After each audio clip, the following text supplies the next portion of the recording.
Hi, I'm Rob Pritchard and I'm the sports editor at Manx Radio. The 2026 Easter weekend sees the return of one of the most popular athletics events on the Manx calendar, the Easter Festival of Running. The series, which takes place from Friday the 3rd of April to Sunday the 5th of April, will see 3 races take place across 3 days with hundreds expected to take part.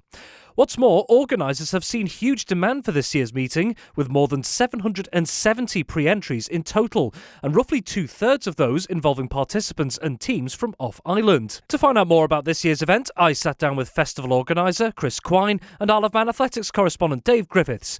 They explain what makes this occasion so well sought after, and which competitors are possibly the ones to watch out for across the 3 days. So I'm joined now by Chris Quine and Dave Griffiths, looking ahead to what looks set to be a very popular 2026 Isle of Man Easter Festival of Running coming up this weekend. Chris, going to come to you first as one of the key organisers of the event as well. No doubt plenty of positivity around the numbers that are looking to take part. I mean, pre-entries were over 770 as well. So quite generally from your side of things, how encouraging has it been to see this level of interest this year? Yes, we've been delighted with the interest. It's about a 10% increase on last year, and we've been continuing to increase each year, around by 5 or 10%. So it's been fantastic to see. We've got over 700 entered for the 10K on Good Friday. A bit less for the other 2 races. A lot of people like to turn up and run the 10K, a lot of locals. But we're absolutely delighted with the numbers and the ongoing interest, both off-island and on island, that the event is continuing to attract. And just on that point, like you say, the fact that it has been steadily increasing over the past couple of years, what do you think has maybe been the key to that? I think there's a range of factors. Running is very popular at the moment, so I think that's a big thing for us. And the event, everybody that comes over gives really positive feedback. It's a really great, fun experience. The competition is hard, it's intense, and Dave will talk about that shortly. But it's a good atmosphere as well. People here to enjoy themselves. It's a holiday weekend, first holiday weekend of the year. A lot of the universities, it's a trip away or it's a reunion for them. So I think all these things combine. We try to keep the organisation fairly relaxed. We try not to be too officious. We've obviously got to follow certain rules and procedures. And we like to think of ourselves as being approachable organisers as well. So I think all these things are combining. The island, the courses are fantastic, really scenic courses as well. So there's a range of things going on that's enabling us to keep developing the event. And like you say as well, it's the fact that with the local athletes, of course, obviously will be getting around each year, but the fact that roughly 2/3 of the entrants are from off-island, so not just the UK, but further afield, the likes of, I believe, Ireland, France and Germany are all represented in some form as well. So what are the sort of, I suppose, most positive things people from off-island have had to say about the event and why they keep coming back? Sure. Well, I think they have a fun time. The courses are really scenic, as I say. The 10K is one of the most scenic 10Ks you'll run anywhere. The Peel Hill race, the starting by the harbour and running up the hill and the views down to sort of Niarble and down to the Calf of Man. If you've got time to have a look and admire those, are always really appreciative. And of course, the nice 5K at the end up and down Douglas Promenade is attractive. It's fairly easy on the legs because people are feeling pretty tired by that point in the weekend. So I think they appreciate a nice, reasonably flat run. Yeah, especially if you're doing 3 races in 3 days like some of them will be doing. But away from the actual racing itself, obviously it looks fantastic when we saw the pictures and videos coming out as well. But behind the scenes, there's obviously a lot of volunteer power that goes into putting all these 3 separate events on, all the planning that goes earlier in the year and whatnot as well. So how big a scale is the operation to get this festival going each year? Of course. Well, we're a volunteer-led event. So myself and the other members of the organising team, we're all volunteers doing this for the enjoyment of it. The planning starts in about July and it runs right through the winter. Obviously, it intensifies after Christmas and the last sort of month is really full on with it. To run an event like this requires about 100 volunteers to come forward. Some people do all 3 days, which is a fantastic commitment over the weekend. Other people maybe just do 1 or 2 days. So there's lots and lots of people. So if you kind of think about that in terms of the number of competitors, for everyone that's taking part, you probably need about, for every 6 people taking part, you probably need a helper of some description, whether it's handing out water, doing directing, timekeeping, whatever it might be. So it's a massive effort, and we're really grateful for all the marshals who give their time up year after year, we've got a fantastic team of people who, I've been involved in this event for many years and in the organisational side of things for 20 years. And many of the same people turn up every year. It's an email, it's a text, it's a phone call, and they're expecting your call. It's fantastic. And they love being involved because it is a good event. And I think that they kind of feed off that atmosphere as well. Just a couple more questions, again, coming to the volunteer side of things. And I know this is a topic that Dave and I have covered more generally with regards to athletics on Ireland several times previously as well. But one of the key things that not just one event, but multiple events across the disciplines have to deal with is when volunteers are helping out as well, there has to be another generation that comes through because certain people after a certain time will step away. So as the Easter Festival, how have you found navigating that challenge over the years? I think it's an ongoing challenge, if I'm honest with you. Myself and one of the other team members, we've been involved with this for 20 years. We won't be able to do it forever. And bringing new people on board is challenging. We've got, within the organisation of this, we've got people over 80 helping. And I do think that, the younger generation are going to have to step up a little bit more at some point and get a bit more involved. So the likes of myself, I was running for many years. I've got a lot out of the sport and I want to give a bit back as well. And I feel, that being involved in the organisation of this is a big part. I also feel that it's an opportunity for me to be involved in a community event as well. We're bringing 450, 500 people over to the island who are all coming in and spending money. So it's great for the visitor economy, hotels, pubs, restaurants and so on. So it's a great opportunity to put a little bit back into the community as well. And just finally as well, pre-entries have already closed, but I understand there will be a limited number of places to get involved in the races on the day themselves. So if anyone is thinking about maybe last minute signing up to take part, what are the main things they need to know? Yeah, so the main thing is for the 10K, because we have got a limit on that, about another 100 places available. So you need to sign on at Russian Football Club from 4:45 on Friday afternoon. After 6:15, even if that limit hasn't been reached, all entries will be closed. That's 30 minutes before the start. For the other races, again, you need to register 30 minutes before the start. So for the Peel Hill race on Easter Saturday, the men's race starts at 2:15, so you need to be registered at the House of Menannan by 1:45. And for the women's race, which starts an hour later, they would need to be registered by 2:45. And for the 5K, which is registrations at the sea terminal, for the men, the women start first on Sunday, so they'd need to be registered by 10 o'clock at the latest, and the men registered by 10 to 11.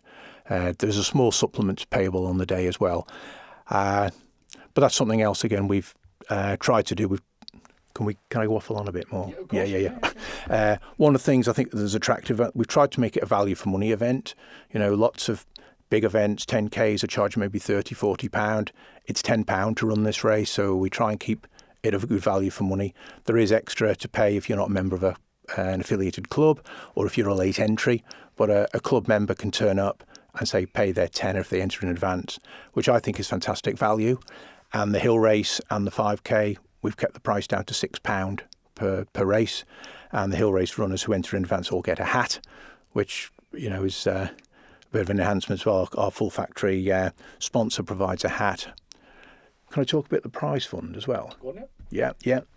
So we've also got a significant prize fund, which we take from the entry fees that people pay and from our sponsors, who are very generous, IQ, EQ, Full Factory Winners Wear and the Outback. And the prize fund for this year is just short of £6,500 across the three races. Plus there are bonuses for breaking course records, £100 per course record broken for the winner.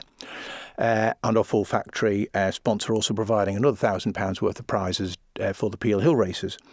This will bring the amount of money that the team that I'm involved with since 2006 to over £100,000 that we've given out in prize money, which is, it's trying to give back to the young runners, in particular, whether they're visitors or locals, to help them with their sport. So, we're really proud of that, the fact that we've been able to give back over £100,000 is surely everyone appreciates a significant sum of money.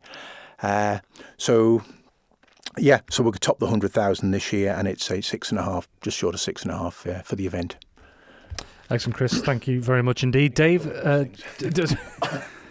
Dave, turning to you then on the, I suppose, the competitive side of things. Obviously, there will be no doubt some notable names from on island, but of course, with the vast majority of athletes coming from off island, I imagine there's plenty for people to keep their eye out for in the over the weekend.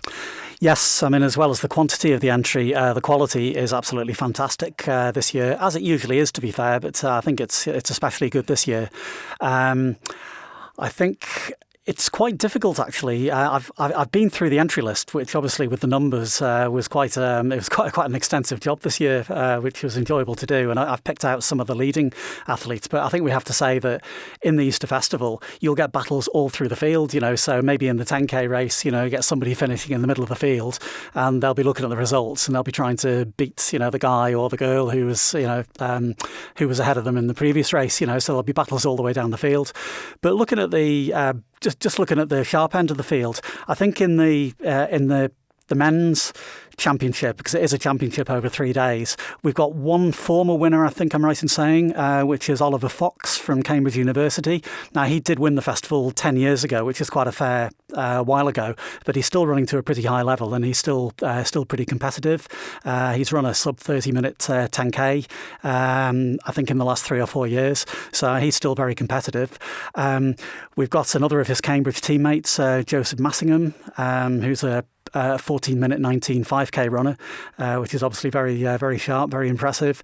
Patrick Roddy from Cambridge Uni, again, he should be competitive in all 3 races. We've got 2 younger athletes, Angus Wright from Edinburgh and Richie Gardner from Leeds, who are both quite young athletes and who performed really well in last year's festival and who I believe have improved since. So I think they could be in contention, possibly for the title as well. And we've also got a representative of Loughborough University, George Beardmore, who is a really impressive athlete as well. And it's not just those. I think it's quite a few others who are going to be in contention. One of the things, of course, in the festival is you might have the capacity to run fast in a 10K race or in a 5K race, but one of the things about the festival is you have to be consistent over 3 days. And some of these athletes, for example, may not be specialist hill runners. In fact, few of them probably will be. So it's a bit of a skill to sort of include that in their skill set over the weekend. So it's all about consistency and recovery as well as out-and-out speed. But in addition to those, we've got a few of our leading local runners competing. And I think Ollie Lockley, who hopefully will be running in the Commonwealth Games this year, and probably for that reason he's elected just to do 1 race this year rather than the full 3. He's down to run in the 10K race, and he has actually got by some distance the fastest personal best time over 10K, and I'm pretty sure that Ollie as a proud local athlete will be quietly confident of winning that race, I think, or certainly that'll be his aim, I'm sure. And I think he's got every chance of doing that, although, he will have some quality opposition. We've got 2 of our really promising up-and-coming distance runners, Ryan Corrin and Corbin Sharder, who have both had a really good winter competing on the roads, half marathons, 10Ks, 5Ks. They're actually down to do all 3 races in the festival, and I think they'll be aiming to finish, reasonably high up the overall standings. So I think they've got a good chance of doing that. We've got Corin Leeming's on the entry list, but he has had an injury recently, and I don't think he certainly won't be doing the full festival, I don't think. Whether he turns up to do maybe 1 race, I don't know. But hopefully he'll be back in full force in the not too distant future. We've got the Stennett brothers, Lucas and Harry from Northern AC. Harry, the younger of the 2, will be running in the festival for the first time, so it'll be good to see how they go.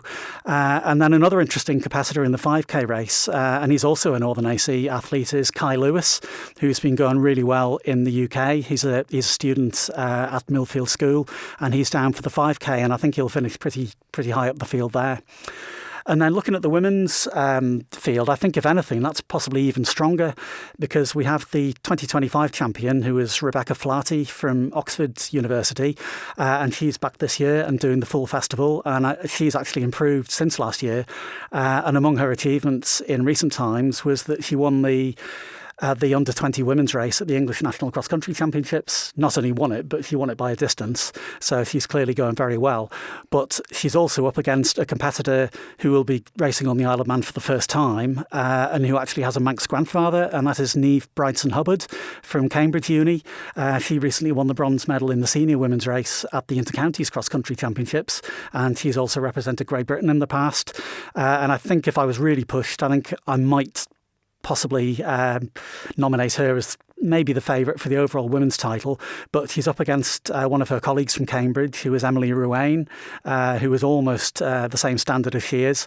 We've got the winner of last year's hill race, Lucy Story, who was an under-20 last year from Durham University. She's back again this year. Caitlin Heggie from Edinburgh also did very well last year. And Katie Lowry, who's been a festival regular over the last 6 or 7 years from Leeds University. She's back again. She was injured last year, but I believe she's fully fit again now. And a really good name as well is Beth Ansell from Manchester Uni, who first did the festival 10 years ago. It might even have been 11 years ago, actually. And she's improving all the time. So I think those are going to be the main contenders for the Women's Festival. But looking locally, we've got 3 athletes who are doing just one race who I think could be well in contention, at least in their categories. We've got Krista Quine, who obviously specialises over longer distances, marathon and half marathon. She's coming down to 5K in this race, which, let's not forget, she won the Island Games gold medal over that distance last year on the track. So I think she will be very competitive in the 5K race, and the fact that she's only racing on Sunday, she may have fresher legs than some of the opposition, which could be a factor. Also in the 5K race, we've got an incredible veteran athlete who's been doing amazing things over the last few years, but particularly over the last year, Joanne Sharder, who's in the vet 55 category, but she's beating athletes like more than or less than half her age. And then in the 10K race, we've got Dawn Atherton, who, of course, ran in the Island Games last year and has improved greatly since. So she'll be looking to get in amongst some of the leading athletes as well, I think. So there's so much to look forward to. Just hope that the weather conditions are kind. And, the quality of the racing should be fantastic. And just more generally, obviously, you've mentioned plenty of names there for maybe people to keep an eye out for. But more generally as well, I think one thing that's been noticed is there is a good split between male and female competitors this year, but also the diversity of age ranges as well. You've already mentioned under 16, and I believe the actual participants go right through into the 70s as well. So, it's not just the competitive side is there for all ages, but it shows that it's accessible to much more people as well. Yeah, very much so. I mean, the Easter Festival, although we've mainly talked about the athletes who are going to be at the front of the field, it's about athletes of all standards. It's a festival, and obviously that implies that it's a celebration of running of all standards, and it literally is. We'll have novice runners. And it is open to everybody. The only stipulation we have is that we do have a cut-off point at the 5K point of the 10K race, but that's really at the discretion of the organisers. If somebody's seriously adrift, they might be pulled out, but really that's the only thing. It's open to athletes of all standards, and we've had a lot of runners, both locals and visiting athletes, who have basically started their career in the Easter Festival and have gone on to great things. They might not have been outstanding the first time they ran in the festival, but over the years to follow, they've used that experience, and it's helped them to become better athletes. Excellent, Dave. Thank you very much. Chris, just one final quick question to you as well. Obviously, we are expecting over Easter weekend some rather, I suppose, dismal weather might be the phrase to look for. But if indeed there are weather conditions that might impact the festival in any way, where can people find out more information in case there are any updates? Yeah, we've got a website, www.easterfestival.info, and we're also on the main social media channels like Facebook, so there'll be updates there. If there was anything really, really drastic, we would email all the competitors as well that we have on the list. But hopefully the weather won't be too bad and everything can go along without too much of a hitch. Thank you for having the stamina to make it to the end of the Manx Radio Sportscast. You're clearly someone who has their eye on the ball at all times. Want to hear more about the latest sporting news across the Isle of Man and much more? Then might I recommend you take the plunge and subscribe to this series or a wide range of Manx Radio podcasts at your favourite podcast provider, so that, in a flash, all of our finest moments take a winner's place on your smartphone. Thank you.